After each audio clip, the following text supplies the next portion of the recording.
There is a name that once struck terror into the heart of American business. It was a name whispered in boardrooms and shouted in the halls of government.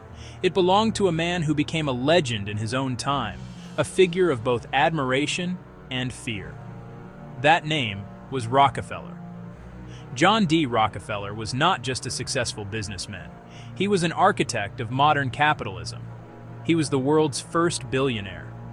In fact, his wealth was so immense that, adjusted for inflation, he remains one of the richest human beings in all of recorded history. The empire of Standard Oil was not an accident of history.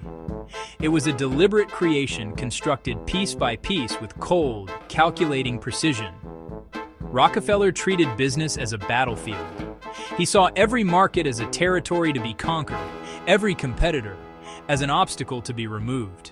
His strategies were revolutionary. His tactics were merciless. The story of John D. Rockefeller begins not in a mansion, but in a humble farmhouse in Richford, New York. He was born in 1839 into a world of stark contradictions. A household pulled between two powerful and opposing forces. His family was poor, constantly moving, shadowed by instability.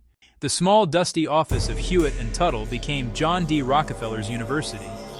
He was not given a grand title or a generous salary.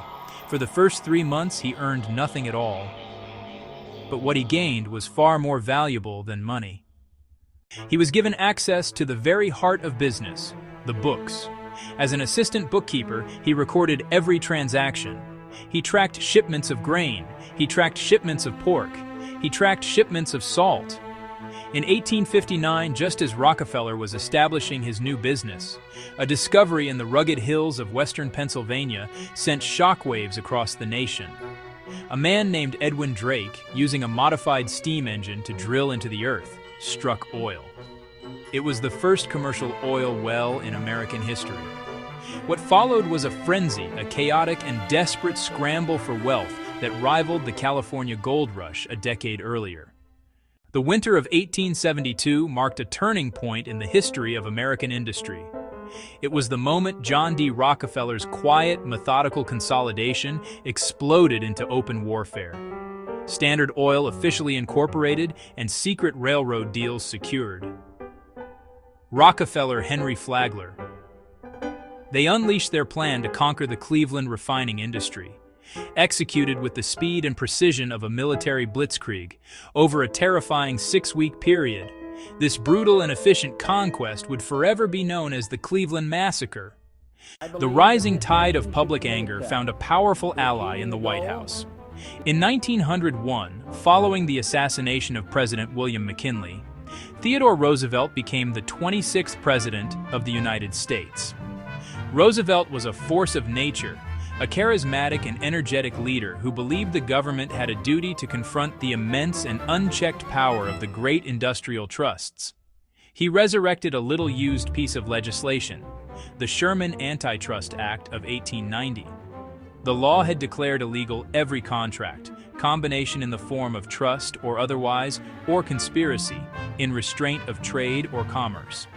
For over a decade, the law was largely toothless, but Roosevelt saw it as the perfect weapon against giants like Standard Oil. In November 1906, the federal government officially filed its lawsuit against the Standard Oil Company of New Jersey, the holding company that now controlled the entire trust. The charges were sweeping.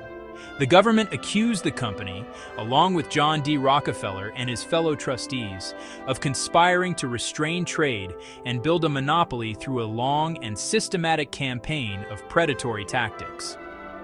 On May 15, 1911, Chief Justice Edward White delivered the Supreme Court's historic verdict. The court upheld the lower court's ruling, finding that Standard Oil had operated as an unreasonable and illegal monopoly in restraint of trade. The verdict was final. The court ordered the breakup of the Standard Oil empire, commanding it to divest itself of its dozens of subsidiary companies within 6 months. The Supreme Court's order required the Standard Oil Trust to be broken apart into 34 separate independent companies. The head of the octopus was being severed from its tentacles. Now, as separate entities on the open stock market, their value skyrocketed.